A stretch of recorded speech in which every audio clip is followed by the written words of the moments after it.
Hi, and welcome back to the Technology Policy Institute's podcast, To Think Minimum. Today is Monday, March 23rd, 2020. I'm Scott Walston, President and Senior Fellow at TPI, joined by my co-host, TPI Senior Fellow Sarah O. And today we are honored to be joined by journalist Rob Pegoraro. Rob covers tech policy at Yahoo Finance, writes a tech help column for usatoday.com, offers telecom and gadget guidance at Wirecutter, and contributes to Fast Company, Consumer Reports, Ars Technica, PCMag.com, Boing Boing, VentureBeat, and Discovery News. Welcome, Rob. Hello. Nice to be here, virtually speaking. Yes, right. So, of course, we're doing this by Zoom, like most business seems to be happening these days. At least it's a good setup for a podcast. So how's working from home going? Well, it's been my everyday reality since 2011. So in that respect, not too bad. The difference is until 2 weeks ago, it was a solitary experience. And instead now my wife is downstairs on a call because she's working from home as well. Our kid is, I hope she is doing her homework right now. Adequate parenting is a really good phrase to keep in mind for everybody right now. Yes, I have the same hope for my kids, and I have a strong suspicion they're doing something else. Yeah. And so of course, as you all can see, I'm growing a plague beard because, it's 5 minutes I don't have to spend each day shaving. Right. Well, that's true. We could also ask whoever's wearing pants to raise their hands because, you can't tell. Right. Well, so before we get into the things we want to talk about tech, but I just want to also ask, how is it different reporting when it's harder to meet people in person? And because that's always such a big part of it. Yeah. I mean, the direct effect it's had for me is I've now wiped off, Mobile World Congress, South by Southwest, Mobile Carriers Show. I see 6, 7, 8 different conferences have now wiped off my schedule. Wow. So in essence, I count on going to events, both in DC and in the rest of the world, to connect with people who know what they're talking about and who will be good sources for stories. So it sort of freezes my pool of people who know what they're talking about.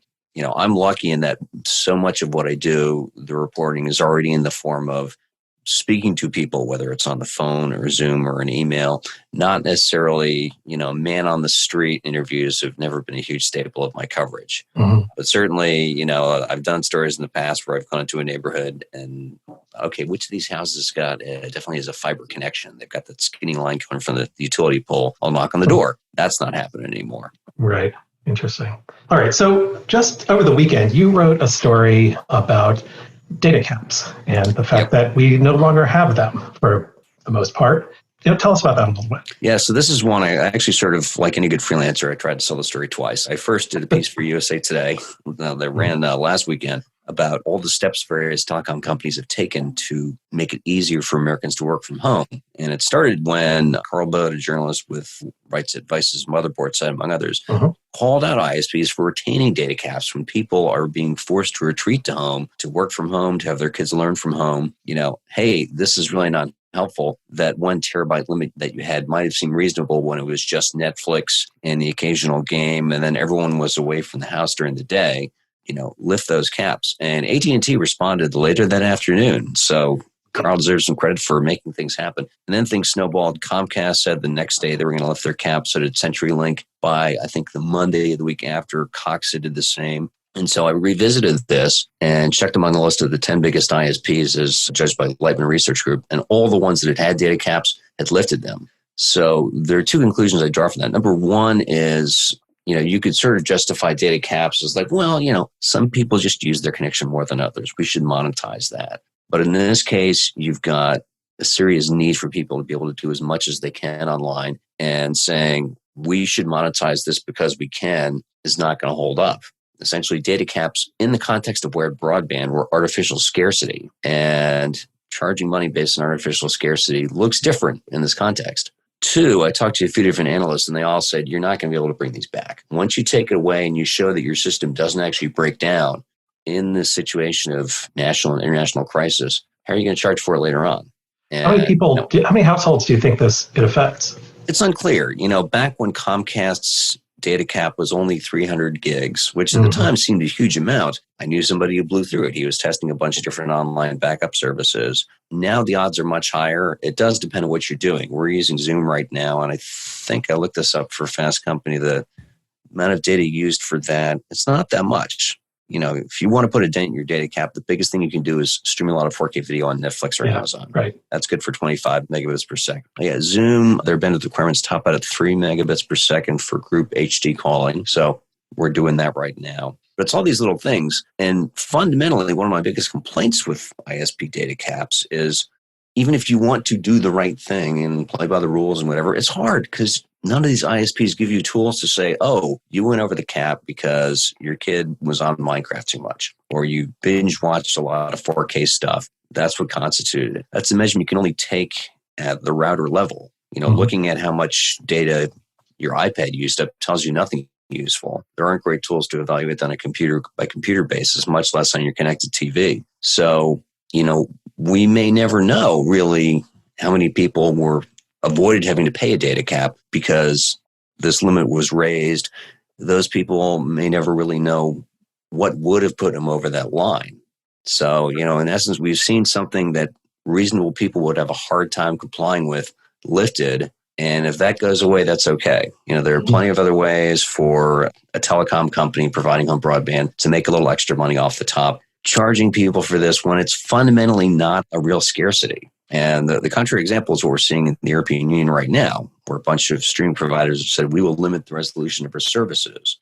If you do get into capacity limits, it's not because people use so much data from March 1st to March 31st. It's because everyone was watching the same thing. Everyone was watching the president's press conference, which listeners, please do not do that. Do not watch there are no benefits to that. And that causes a temporary logjam. And data caps don't solve that problem. Especially not when you don't even know how much data you've used at the time. If this event that captures the world's interest happens a week into the billing cycle, no one's going to be near hitting their data cap if we're still around. I mean, that raises several issues. You pointed out that in Europe, the EU has passed Netflix and YouTube and probably other streaming platforms. Disney Plus has said they'll constrain their resolution. Disney Plus too, right. So like you said, they're lowering their resolution because presumably at least some European networks are becoming congested. Is there a takeaway from that about, our networks versus theirs, whether we're over-provisioned, whether we've provisioned properly? What do we learn from that?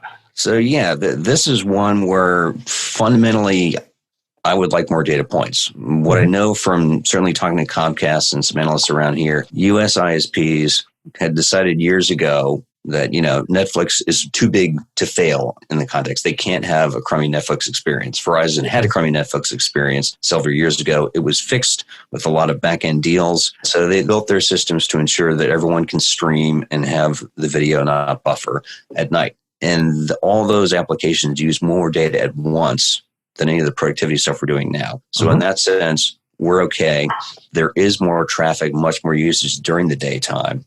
That's okay. The system is built for that, and it can manage that. I don't know what's the case in the EU. I did just see one of the analysts I talked to, Roger Entner with Recon Analytics, post a data point that showed at, one EU internet exchange, the traffic peak was still at 9 p.m. So I assume we're seeing more streaming going on at night because people can't go to the movies. They can't go to a restaurant, can't go to a bar. People are doing virtual happy hours, which I guess is just a little more data to throw in the pile. And that's a situation who would have built out your network for that use case 6 months ago. Nobody thought we'd be in this position. But presumably the peaks are happening at the same time, relatively the same time in the US and Europe. Right? Yeah. And it's definitely weird in that, the US, you had people saying we can't have net neutrality rules. We need to let people do network management, although reasonable network management was part of the proposition, even under a lot of net neutrality proposals. Right. And the EU, where you do have those protections, we now have the situation where streaming sites are voluntarily reducing their content. I think some of that is probably once Netflix says we'll do it, you can't be the jerk who's like, no, we're good. We're going to keep letting people stream in 4K. We don't care what it does to everybody else. Right. Yeah, those are the people in Fort Lauderdale. They would do that. Yeah. On the beach. Of course, there's voluntary and there's voluntary. Yeah. Were they voluntold to reduce? Voluntold is a very good verb. I like that a lot. Yeah. It's something when we get out of this, it'll be something to look back and see how this worked, to what extent did high bandwidth sites constraining the usage of their own apps help things out overall. And it's important to remember while we're talking about net neutrality, so much of this discussion started when you had executives at US telecoms saying, these people are using my bandwidth. Ed Whitaker of SBC, they're using my pipes. I want to charge them as if he had been in a bucket truck, running cable from pole to pole himself, basically wanting to create a two-sided market, which is not how the internet has historically worked. Not, our network is straining. It's no, I want to charge Yahoo for better placement so that their searches load faster. And so, that was just a stupid way to start all this. That was never, at least for economists, that was never a reason. That was just ridiculous. It was all about covering fixed costs and so on. But that's really set the tone for the debate. Yeah. So I don't know. We're going to learn a lot of things about how our networks work and, what puts them under strain, what doesn't. And wireless, one interesting thing has been to see that Sprint and T-Mobile said, in time to make that first USA Today piece I wrote, we're going to give everybody 20 gigs of mobile hotspot data, which is a good and useful thing to accommodate the fact that a lot of Americans decided on their own, or maybe they just didn't have any great residential broadband. They were been relying only on smartphone service. It was something like 27%, I think, in a Pew Research study survey done last year. And, that's fine if you're just watching Netflix on your phone or your tablet. But distance learning, telework, a lot of those applications, you just cannot use them on a phone. And so in that case, how are these folks getting connected? I think it's really helpful as well that the major cable providers have opened their Wi-Fi hotspot networks to the public. These networks are so extensive, Comcast and Altus, they use them to backstop the wireless service they resell from companies like Verizon. So that's doing a lot to make broadband more widely available. So, one thing you said was that, of course, it's the 4K video streaming, HD to a lesser extent, that puts the big bandwidth demand, at least downstream on networks. And one of the last things that's kept mobile from being a perfect substitute for home broadband is, of course, the inability to stream it to your television to a big screen, because then you would run through your data cap and you would go through a slower, even on an unlimited plan, you would go to a speed that's not good enough for that. Are they getting closer to it actually being something where you could connect your TV to your phone? You'd use the mobile hotspot from your phone? Because that would change the market. Right. And that would definitely put a huge dent into the mobile hotspot cap. Because normally on Sprint's cheapest plan, you have 500 megs of mobile hotspot use, which if you occasionally need to tether your tablet or your laptop, that's fine. I've checked the consumption of my own phone because I will do that if the Wi-Fi at a network is at an event is crummy or they don't post the Wi-Fi password, which too many conference organizers do. Why do people do this? I'll tether up my phone. It's their own network management to keep people off it. Yeah. But, sustained streaming will put a huge dent in it. The cheapest unlimited plans, the other three don't include mobile hotspot use at all. I guess now they do. And the normal quotas you have are just not going to let you, stream Netflix from your phone to your TV every night. Right. So I don't think that's going to change. The 4K and 8K part, that's interesting to me because I fundamentally don't see the value of those two resolutions to a lot of people. 4K, if your TV is under 50 inches, you're going to have to sit as close as I am to my desktop monitor right now to see a lot of that resolution. And there are people really trying to make 8K happen. And, a few months ago, they were saying, well, it'll get there through streaming. Really? I don't think so. No. Right. Yeah, and I agree. I don't see, even 4K on most people's TVs, you can't tell. Once you get, a lot of more people have TVs that are enough that you can see 4K a little bit, but 8K, it's such a boondoggle. Until you're, remember several years ago, they were trying to push 3D TV. That was horrible.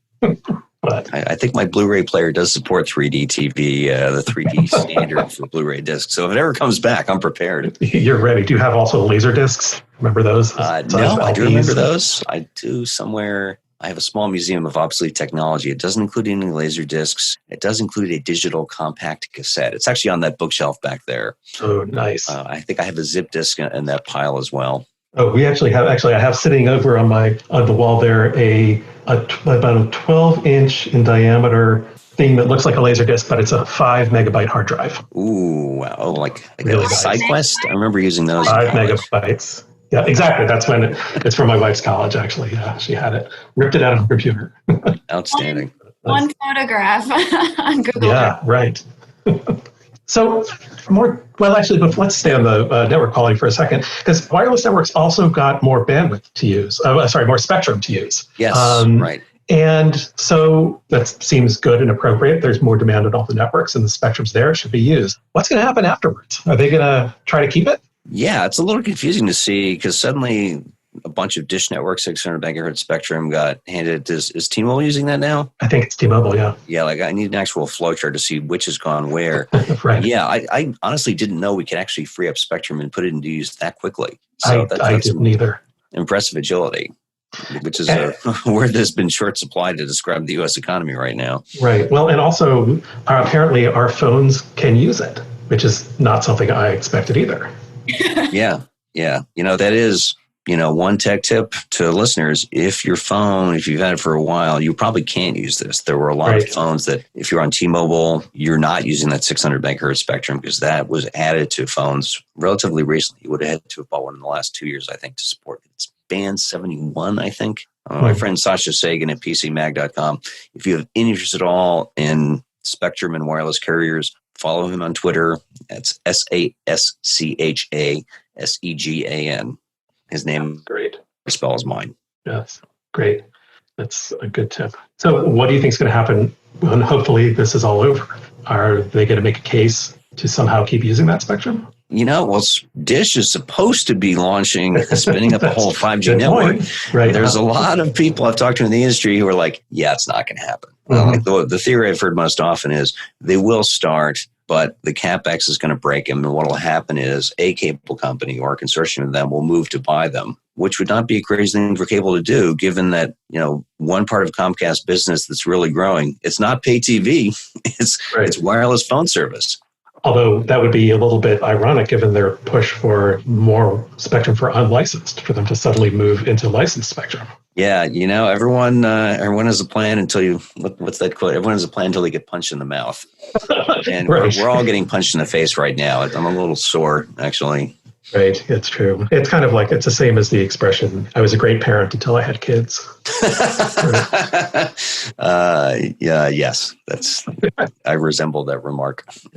So how would you grade the FCC's performance? They've actually been pretty good, given that they don't have a huge amount of tools. The things you could have done by mandate under Title II, you can't anymore. But I think Ajit Pai in this case has led by example pretty well. The industry has moved rapidly. So I think they've done pretty well. I really cannot fault how they've responded to this. It will be interesting to see. There's a lot of proposals as to how can we use the fact that we have all these tracking devices in our pockets, smartphones. Will that allow for sort of tracing the spread of infections the way it's been done in places like Hong Kong and South Korea? And that's going to run head on into the fact that we don't have any great way to address privacy issues except hoping companies do the right thing. Right. And we could have passed some sort of law or framework to do anything about that over the past 3 years easily. And now it's definitely not going to get done. So we're just going to have to improvise our way through it. Do you think that necessarily would have helped? So the example I used to give was for artificial intelligence, where you end up with our preferences sort of conflict in different ways. But here it might too, that tracking people who are test positive was an incredibly useful tool. But our preferences here, we may not like that. We may not be comfortable with that. And so on the one hand, we definitely wouldn't want to do that because the idea of government surveillance is abhorrent. But the cost is less control over how this disease progresses. How do we balance those two? Yeah, there's a couple ways you could see it getting played out. One is the fact, the wireless carriers say whatever you want about Google and Facebook and tracking your location in the background. The wireless carriers have had that information all along, and they don't even publicly document how long they keep it. Unless it's changed for everybody's reference, Verizon keeps cell-site location information for 1 year. Sprint is 18 months. T-Mobile is 2 years. AT&T is 5 years. Clearly, they can't all need that much data to run their networks, since Verizon seems to do a pretty good job of running their network with only 1 year of CSLI. Yes, that's a huge amount of data. Where do they store that?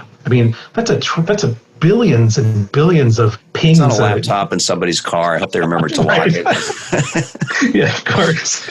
Yeah, so on the one hand, you could see that given that until the Supreme Court's Carpenter ruling 2 years ago, that was information police departments could, just as nicely. Now you need a court order to provide that. But even that has a lot of, emergency exemption grounds. So you could see people requesting that, and that would give you pretty accurate information. On the other hand, I actually do find Google's location history that is only I can look at useful. And if I were diagnosed tomorrow with the coronavirus, FYI, I've been taking my temperature every day so far. perfectly normal. I do have a dry cough from a cold I had last month. So really, who knows? The first thing I would do would be to pull up my location history, think, where was I? At what point did I interact with other people? And I'd want to write that down so I could share that with whoever would need to know it. And that is a store of data that I wouldn't have had 10 years ago. And given that I can't actually log into my T-Mobile account and say, hey, show me your location history, let me download this. That's one sort of way I could be helpful to determine where I've been. That's a good point, because that kind of data exists for almost everybody from the wireless carriers, like you said, and from Google and everybody, all of these things that have upset many people for maybe good reasons. It's there. I mean, is it conceivable that the government could demand that? I don't even know if that's legal. Sarah, is that legal? Could they do that? Well, I mean, I don't know. I think under national emergency, they might be able to. But what's interesting about South Korea is I read that they started building the apps, the tracking apps, back when there was a MERS outbreak. So it's not like that they just turned it on. They've been building it for 5-10 years in preparation for another pandemic. So maybe this round of coronavirus will mean we're going to start building one. So, I don't think they can just turn it on right now, but it might be an idea that starts percolating. And I've seen on Twitter some San Francisco people trying to get the hashtag test and trace going. So using technology to trace the virus. So it might be an idea that the West gets more comfortable with. I think South Korea we have a lot to learn from that. You can talk all you want about how China, first they denied this was a problem, then they mobilized at incredible speed. But South Korea is a democracy. It's an industrialized country. They have human rights in place there. And so what do they do that we can adopt? Because it's not like, there's some secrets. We can't possibly do it. It wasn't invented here. We can't borrow anything from any other country. No, we should borrow a lot because we've screwed up things immensely. And no good idea should be ignored because it didn't start up on this side of the Atlantic or the Pacific. Are you hearing policy people starting to talk about this, think about it? A little bit. I mean, I think this is going to be a great opportunity. Privacy researchers have been looking for years at, how can we use techniques like differential privacy or federated learning to find some way to take the information that's already getting collected by the devices we carry, extract the useful stuff from it, and then share it in a way that's privacy preserving, but still yields useful insights. And so, to that, I would say Apple and Google, this is your chance to put these learnings into action. Apple's big thing is, we inject just enough noise into sample results so that we can't identify you in data connected through our HealthKit framework.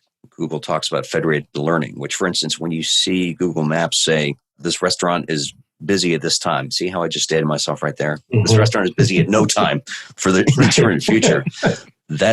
There's differential privacy built into that as well. Federated learning is when your smartphone processes the data locally and sends the useful stuff anonymized upstream. All those techniques, we should be using them to get actionable insight on where people have been, if they had the virus, and do that without putting everybody's location history into a gigantic government database. It kind of seems surprising that tech companies wouldn't be working on that already. Yeah. The thing is that the tech companies are also generally not great at talking about this. Apple has made privacy part of their selling product, so they will discuss that. Google, over the last year, you started seeing them at the Google I/O Developer Conference last year. Privacy was a big theme of it, and it was kind of an unusual sight at a Google conference. But they have a lot of smart people. They realize this is something that people are concerned about. And from the ex-Googlers I've talked to, this is something that people do take seriously there. You mentioned that you worked at a polling place for the March 3rd election. So electronic voting or some distance voting, somehow some other kind of voting is going to be more important. What did you learn from your experience? What did you learn?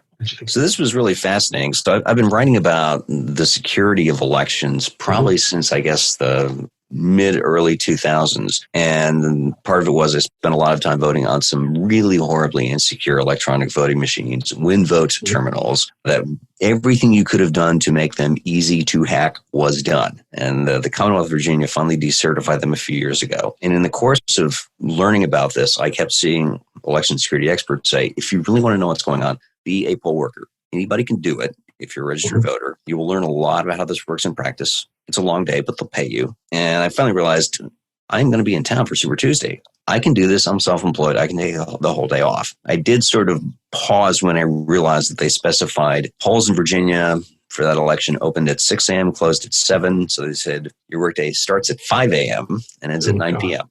But I'm like, you know what else am I going to do this? I should do it. So number one, people should know that the people who work elections, at least in Arlington County, Virginia, really sweat the details. Every record was done in duplicate. Every hour, the precinct chief did a count, do the number of people who've checked in at the poll book stations, match the number of votes cast in person. At the end of the day, the statement of results had the signatures of 8 different election officials. Everyone swapped places. I spent the first few hours working the ballot scanner. I was the scanner officer. It's a title off the Starship Enterprise, I think, which meant I got to give out stickers. That's the best part of working an election, for sure. Well, that's what everybody wants. That's why they vote. Yeah, then I was checking in people. Then I was working the poll book software. Paper ballots work. People know how to use them. They know how to fill them in. The one question I got was, is it okay if I only filled in part of the little circle? If it's a check mark versus, filling in the thing completely. What's the answer? Said, look, the scanning machine, if it thinks you didn't vote, it'll just reject it. If it thinks you voted twice, it'll reject it. Otherwise, put the paper in right side up, upside down, forwards, backwards. As long as it's not sideways, it'll work. So make the technology fit with what people know how to use. So my take on that for remote voting, and also based on writing about one company that developed a blockchain-based system via a smartphone app that West Virginia used last year, paper ballots really work. If you have to vote remotely, do it by mail. We know how to do that. Certain states like Washington have been doing it for years. There is infrastructure to spin up. There's things you have to do. The other thing you can do if you want to spread out voting is just make absentee voting and voting in advance easy at a lot of different places. So here in Virginia, fortunately, for reasons unrelated to pandemics, the new Democratic majority of the General Assembly passed a lot of moves that will allow just that. You used to have to provide an excuse for absentee voting. I will be out of town for work or whatever. Now, no reason. Just I want to vote absentee now. That turns out to be some thoughtful policy making for reasons that people didn't really have in mind back in January. I don't think voting by app is the way to do it. The one area where we might need to look at that is Congress, since right now we have at least one senator, Rand Paul, who tested positive and got before getting his result, but after getting the test, he went to the Senate gym. What was he thinking? Yeah. We got a bunch of representatives of Congress. That's a defined universe. It's a much smaller number of people. You can lock that down. Plus, of course, votes are recorded. Doing remote voting with a secret ballot while still making the system auditable afterwards is really, really hard. And paper is one way to allow you to check afterwards and not just accept that what is in the memory of this machine is what actually happened. It is amazing that that's not allowed in Congress. I mean, this is something that Norman Ornstein at AEI has been writing about for years, that basically if the Congress people can't get to Congress, there is no legislative branch. Yeah, already we have the result. I guess if any more Republicans in the Senate self-quarantine, it will be a Democratic majority. So that might be, I guess, a quick adoption of remote voting for the Senate. Or they'll get them a bunch of hazmat suits and they'll walk in that way. Yes, right. It'll be a lot of bubble boys and girls in the Senate chamber. So we're almost out of time, but what do you think we're going to learn for the future? What we learned that we can do at home, we can do remotely. What things will we miss in person that we're going to come back to and not want to give up? So I think on the one hand, this is showing we do kind of have a brittle healthcare system in the U.S., and I'm really understating this. Given that, testing right now is still so slow, and, there are lots of people who feel sick and can't get tested, and it's taken weeks to decide that, we actually shouldn't charge people for this. No one should get a $1,000 bill for getting a public health necessary test. Work from home, a lot of people discover that it is possible, that it's actually a good thing. And in normal times, I appreciated the fact that I can look out my window here. I hear birds chirping. I can see the trees starting to bud. It's really nice. I appreciate that a lot. At the same time, I also like human contact, and it's been really short of that. Our kids' first words to us this morning were, I miss my friends. I do miss my friends. And I think the whole idea that we're not going to go back to in-person interaction and meeting at conferences is crazy. We're social animals. We need to get that back. We just need to figure out what do we need to do to not be surprised. Viruses do happen. We can't have the next one start with weeks or months of denial in a country with no freedom of speech, followed by denial in countries that do have freedom of speech, but governments just don't want to accept the unpleasant reality. Do you think this was just a uniquely unfortunate period of time for this to happen in, when we had countries that fit both categories? Yeah. We had a bunch of numbers come up bad in this particular slot machine. And, it could have been worse. We have a virus that does spread rapidly, spreads before people know they have it. But from what we know, it still doesn't actually kill most people who get it. You can construct scenarios in which this could have gone much worse. But as it is, we're going to lose a lot of lives. We're already losing a lot of money. I'm not looking at my 401k. Right. I would like to tell my mom not to do that as well, but she actually does need that money. Right. It's harder. It's harder when you're living off it. Yeah. Well, thank you for joining us. Thanks for having me. I hope we talk again, and I hope we'll be looking back and see what did we learn rather than what will we learn. Yes, I look forward to having a conversation where we're not bunkered at home. Yes, likewise.